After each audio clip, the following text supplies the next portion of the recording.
Shalom, Yasha Allah, and again, this is Kahan Tazadah.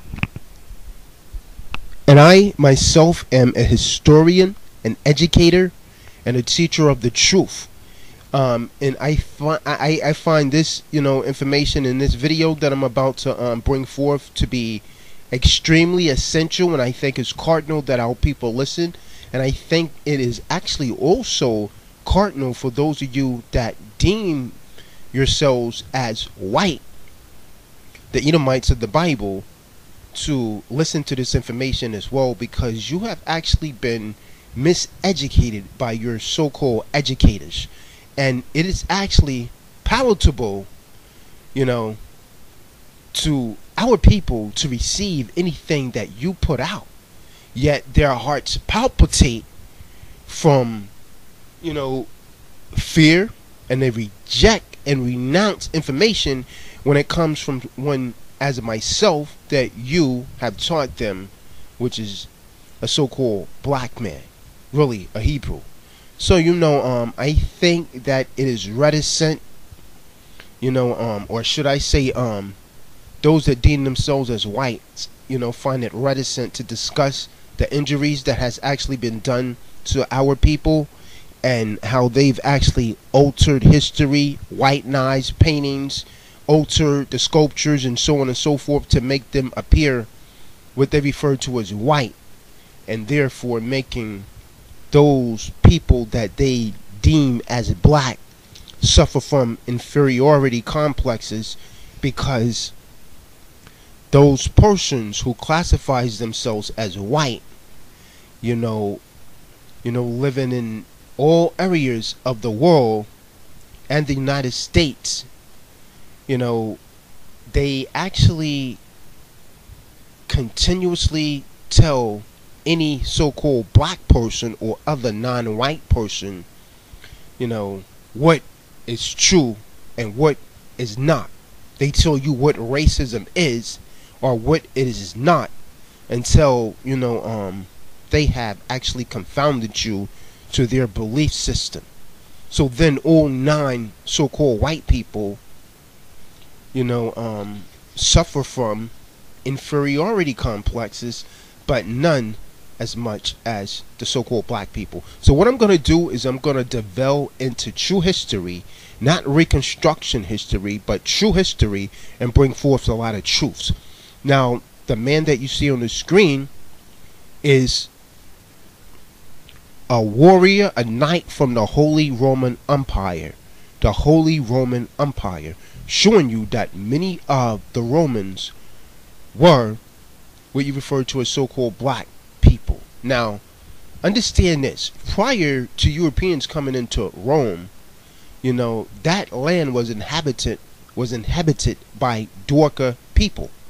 But when Edomites, those that refer to themselves as European, came into that land, they pushed them out of their land, and they became known as Europeans, taking the names of the original people. So, brothers and sisters, this global system of white supremacy and racism has actually manipulated the mass mind. So it is therefore essential for people like me to come forth and teach the truth. And this is what I intend to do today. What you're looking at on the screen now is an archer from the Holy Roman Empire. Now, this lecture, that I'm about to put forth is in response to hit movies such as The Gladiator, such as 300s, and other movies where they deem themselves, where they deem these men and these gladiators and these,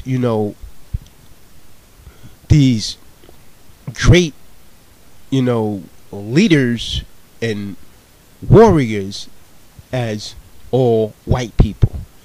And these people that deem themselves as white has lied and have stolen our history, and have altered many of the sculptures and paintings, and they whitenized them. And so many of these movies are minimally factual. Now, historically, there were 4 more so-called blacks, and they ultimately like to use the word African, but we don't even like to use that word because that's named after a European conqueror. But for the sake of the conference, for the sake of this lecture, I'll use it. But historically, there was far more so-called black people in the Roman Empire than what is depicted in these movies. But Hollywood reflects racist American culture, which is white nationalism and white supremacy. Now, the ancient Greeks and Romans did not display any hardcore racial or race prejudice as it is very evident today.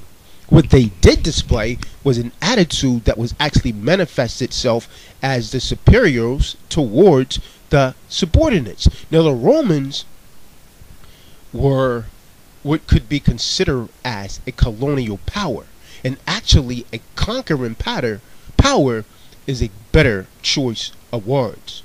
The man that you see on the screen now, he's the image of a so-called Greek. A Greek. Now, I mean, they don't show you these type of images, and when they do show them to you, they make them as slaves and so on and so forth, which is lies. The ancient Greeks and Romans, many of these men was so-called black people. We ruled Europe beginning in 193 AD with a so-called black man, Israelite, by the name of Septimius Severus. We rule. And this point, must, be emphasized. It must be emphasized, starting with Severus Septimius, whom, was dark-skinned. And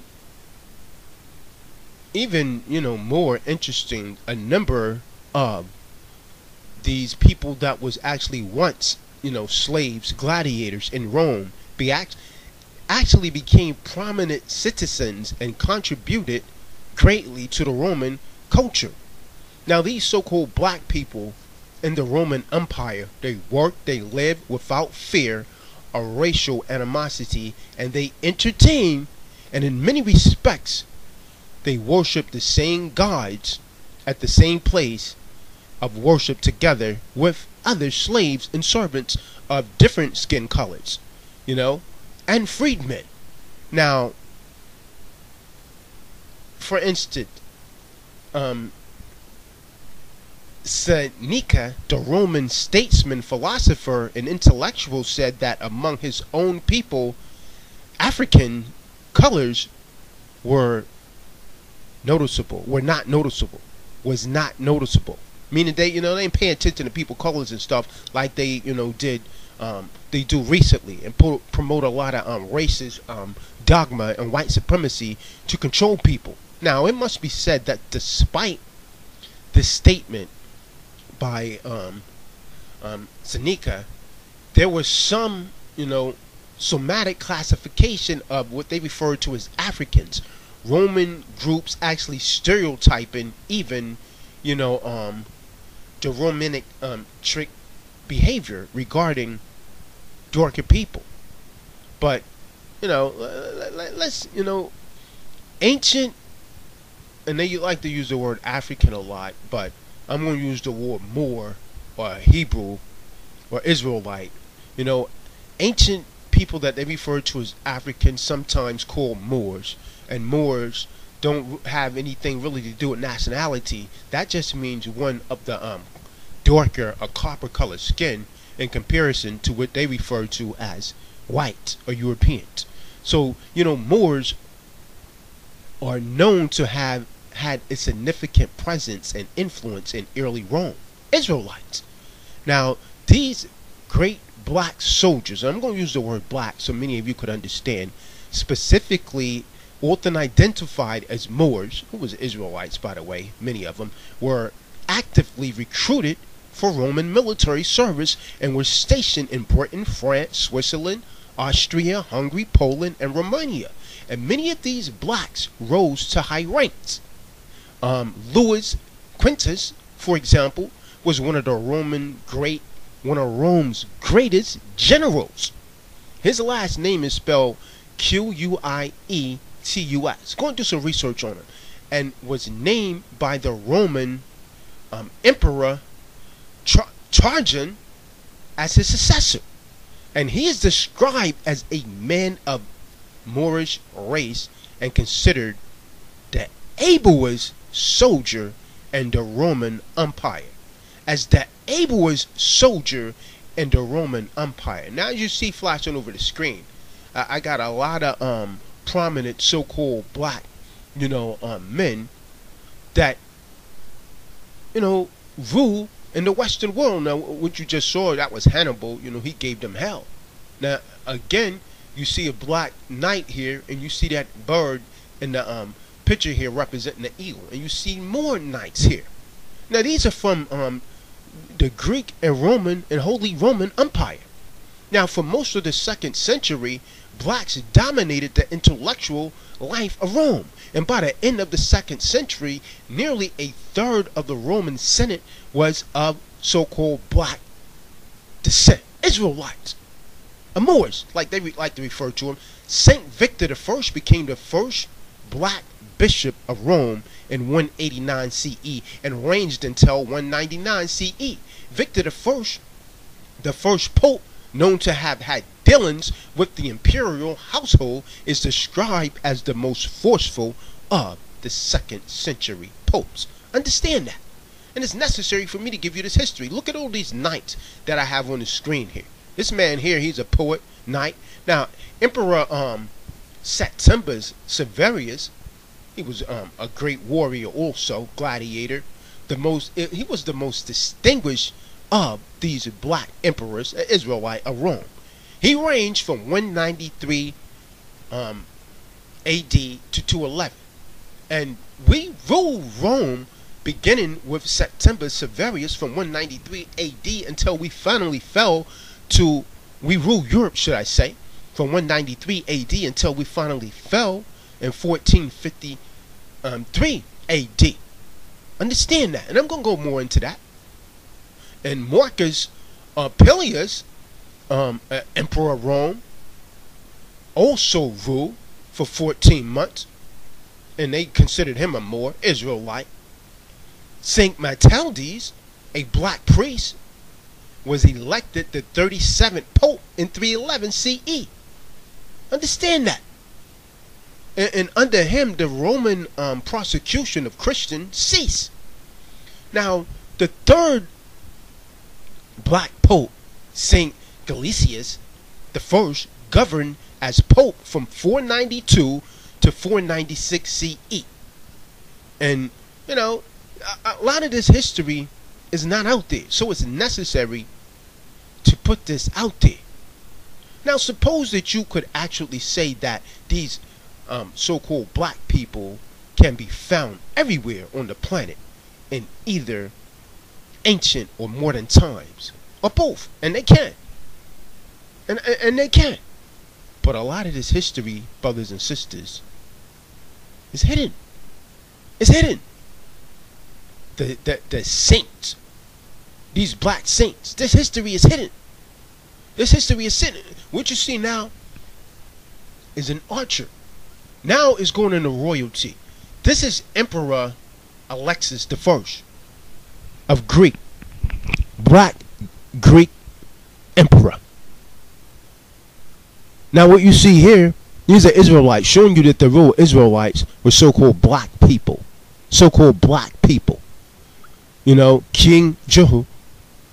Here, this is a Byzantine emperor. In the Byzantine period, our people, you must understand, our people really went off. They took a lot of Edomite wives.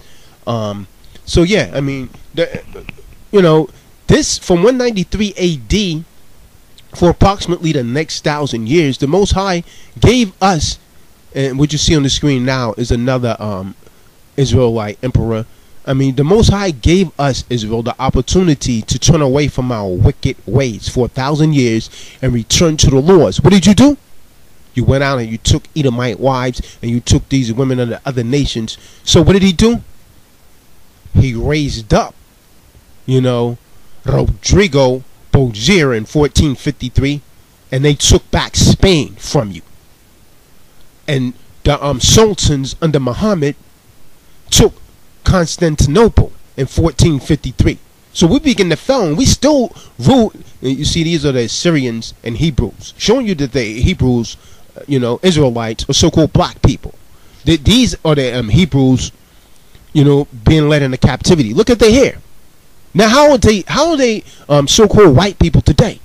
This history, it is essential, it is imperative, it is cardinal that this history be taught to your children. Why is this important? Because white supremacy has been embedded into the minds of the youth. It is therefore essential, it is imperative for the children to learn the truth. Now, this is a black emperor in Rome. See? From 193 AD we rule. This is Charlemagne, emperor. Now you see images of him today as a white, because he whitenized the images. And why was it necessary for so-called white people to do this? Why is it necessary? These are the Franks right here, ruling. See that? Black emperors. We rule Europe from 193 AD. Why is it necessary to do this? See, the truth must be told. This is Charles V. And you got to understand, brothers and sisters, the term Western essentially means white when they use Western. Now, this is young Brazil, being, sworn in as co-emperor. Okay, a young black man. Why is this history not out there? But praise be Yahweh, we got our hands on a lot of these historical artifacts, vases, and so on and so forth. And we're going to push this truth out there so our people could learn the truth. Now, how many of you knew that Hercules was a so-called black man? The Greek myth. He was the son of Zeus. He was a son of Zeus. He was a so-called black man. Look at him on this vase. This is a depiction of Hercules. But when you see him in the movies now, movie in 2013, they made Hercules the image of a so-called white man. Why? Because he represents masculinity of the ancestors of the royal clans. Do you understand that? Do you all see that? Hercules was a so-called black man. And I'm going to hit you with something. The Three Musketeers were real men, and they were so-called black men. Henry the Lionheart was a so-called black man. Saint Nick was a so-called black man.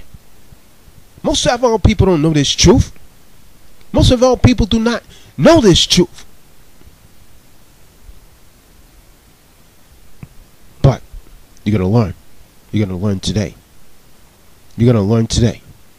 You're going to learn this truth. The term Western civilization and Western culture actually specifically referred to the civilization and culture evolved, determined, directed, developed, and controlled by people who classify themselves as white, and they have done an injury to the minds of the rest of the world by pushing lies. And this is not racism, this is the truth, and this truth is essential. This is essential. It is imperative that now this is the Holy Roman Emperor Leopold I, so-called black man. This is what has to be taught to your children. Again, Holy Roman Emperor Leopold, 1640 to 1705.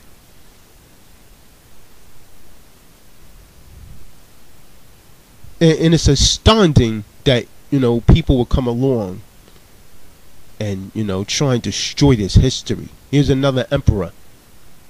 And again, brothers and sisters, we ruled Europe beginning in 193 AD. And this is why, this is read in prophecy in the book of Revelations 20, 1 through 3. Many of you read that and you think it's talking about some devil or something under the ground.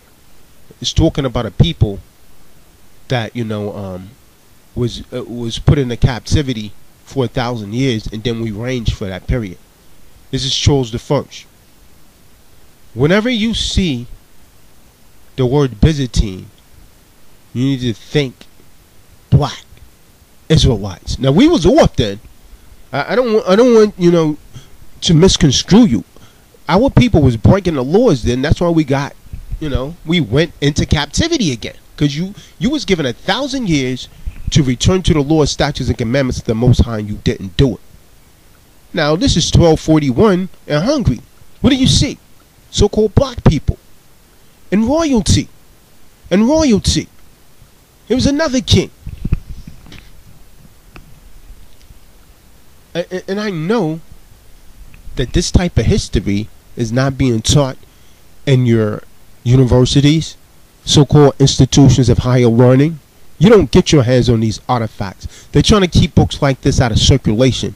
But praise be Yahweh that we're recirculating this information today, and the Most High has raised up men like myself, Tazadak, to teach this truth.